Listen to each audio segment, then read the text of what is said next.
speculate on the question and the key point, and you type that up next to each photo, what you have learned, what's the key concept, you describe the letters, and you submit it in your study guide. Okay, so the nerve plexus.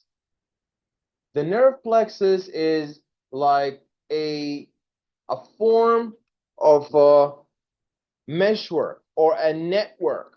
This network represents bundles of axons that are wrapped together and stacked together. And they both have somatosensory and motor functions.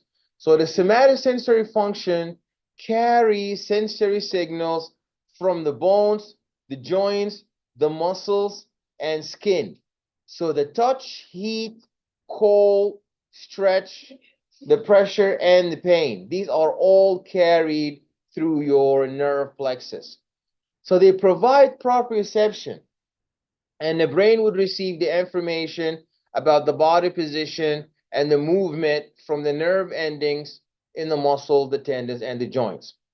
The motor function is important because it primarily stimulates the muscles to contract.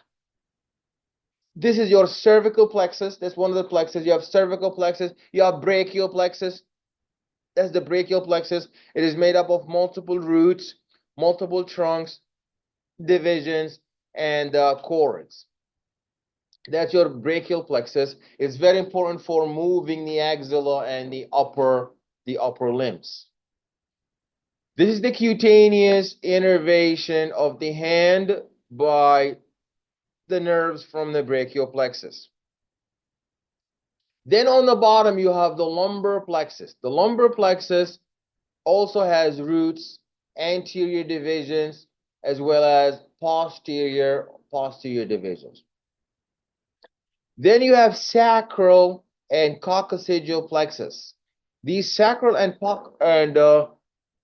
coccygeal plexuses, they are also made up of different roots, and the roots will give different branches that would terminally give us our main nerves, your sciatic nerve, and this is the longest nerve responsible for the movement of your lower extremities.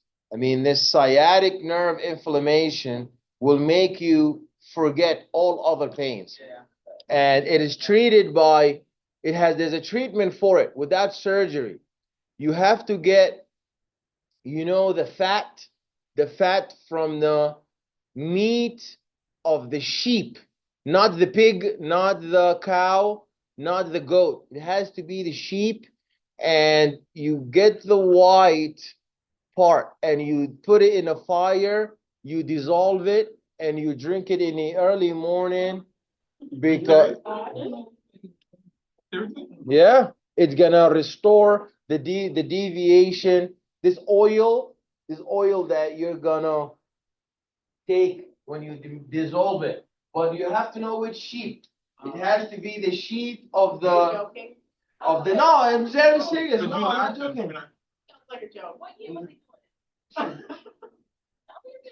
So what year were they doing this? It's okay, 2,000 years. Does that make it wrong? No. This fat. I'm sorry. As long as it works. It's gonna restore back. This is gonna be like a lubricant that's gonna restore back this deviated herniated disc. But it has to be the sheep from the desert, because the food that the grass that anyway. If you guys don't believe this 1,000 years ago, it's not gonna work fine. Okay, the sciatic nerve. This is what's gonna restore the sciatica. And the Sahara sheep, their food is really healthy than all this, the sheep that are in the industrial, environments and the farms. So these are different types of sheep, but it worked for many people.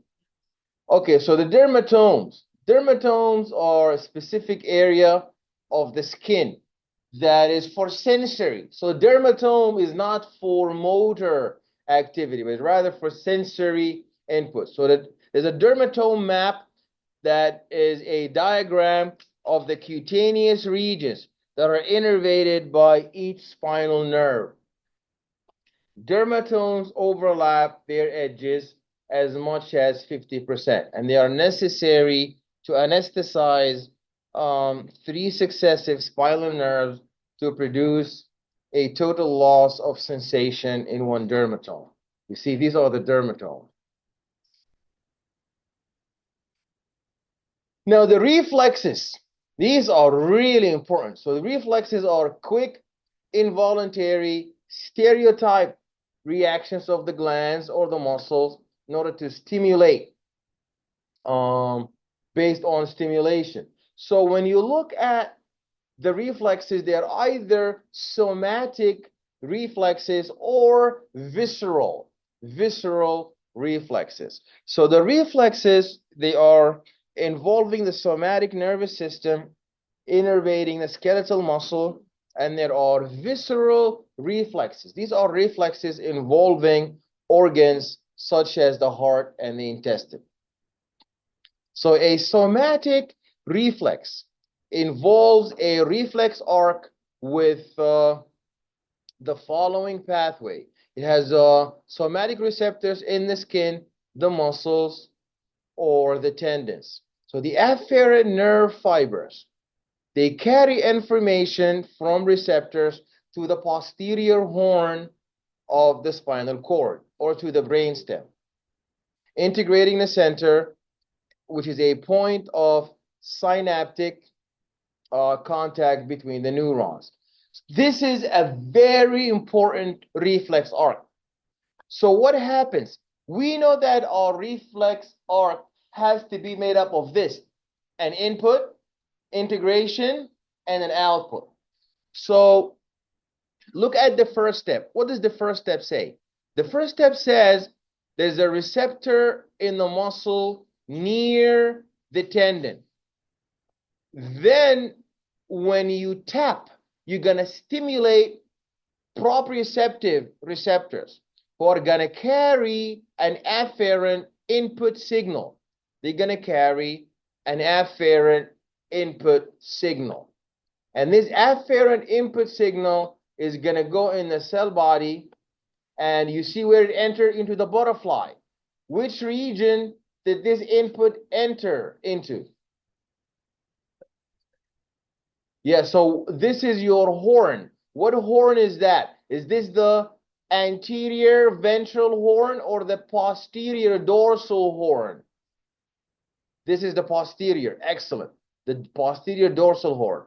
Then the anterior horn is going to send an output, and this output is very important because it's going to send out the output is going to cause your effector. Your effector in this case is your muscle. So they got a synapse in the spinal integrating center, and the efferent motor nerve fiber is going to cause your quadriceps femoris muscle to stretch. The muscle spindle. So there are many somatic reflexes that involve muscle spindles. They stretch the receptors embedded in the skeletal muscles. They serve as proprioceptors, specialized sense organs to monitor the position and the movement of the body parts. They inform the brain of the muscle length and the body movement. So we need to be familiar with these proprioceptors. Proprioceptors are important for sensing balance, for spatial sensation, monitoring the position and the movement of the body parts. You have structure of the muscle spindle, that is the intrafusal fibers. These are modified muscle fibers within the spindle. And you have gamma motor neurons, and they help in this modified stretch reflex. So now when you look at this tendon, if you look at this patellar tendon reflex, what do you see? You see, in fact, inhibitory postsynaptic potential and excitatory postsynaptic potential. So when you tap with that hammer on the patellar ligament, that excites the nerve endings of the muscle spindle in the quadriceps femoris. And they stretch the stretch signals travel to the spinal cord via the primary afferent fiber and the dorsal root ganglia. Then the primary afferent neuron stimulates the alpha motor neuron in the spinal cord. The efferent signals in the alpha motor nerve fiber, they stimulate the quadriceps to contract, producing knee-jerk reflex. Now, from step 5 to 7, that's the other arc that's happening to prevent your hamstring muscles from interfering with the femoris, with your rectus femoris muscle. So at the same time, a branch of the afferent nerve fiber stimulates the inhibitory motor neuron in the spinal cord. So the neuron inhibits the alpha motor neuron that supplies the hamstring muscles. The hamstring contraction is inhibited, so hamstrings and knee flexors do not antagonize the quadriceps. This is the flexor and cross extension reflexes. So when you step on glass, that stimulates the pain receptors in the right foot. The stimulation of the pain receptors on the right foot causes sensory neuron to activate multiple interneurons. These multiple interneurons are going to cause ipsilateral motor neurons to flex your joint, and that's going to cause ipsilateral flexor contraction and leading you to remove your heel from the glass. But if you look at the other side, you see that in contralateral motor neurons to the extensor, when they are excited, they cause the contralateral extensor muscle to contract, preventing it from interfering with the ipsilateral. So you have two flexor muscles. You have one flexor muscle that is ipsilateral, and you have an extensor muscle that is contralateral. If you want to flex your knee joint, removing your heel from the glass, so it's not bleeding anymore, you need to ensure that your extensor muscle is inhibited, so it does not interfere with this flexion. So one arc is going to excite your flexor muscle to contract so you can flex your foot, remove your heel from glass, and the other arc is going to inhibit the muscle in the back, your extensor muscle, from contraction. And these are the tendon organs, these are the nerve fibers, and these nerve fibers are important, and they are the ones who relay the action potentials. So spinal cord trauma is very dangerous because it can affect both sensation and motor output. So we discussed in the past the concept of denervation atrophy. What is denervation atrophy? Denervation atrophy is when there is a drop, denervation atrophy is when the muscles are so weak and atrophied because they're not longer stimulated by the nerves. So it's a concept where if you don't use it, you lose it. If you do not use this muscle, the muscle is going to waste and it's going to atrophy. So the complete transection of the spinal cord in a spinal cord trauma means that there is complete severance of the cord. There is immediate loss of motor control below the level of the injury. Above the C4 poses the threat of respiratory failure.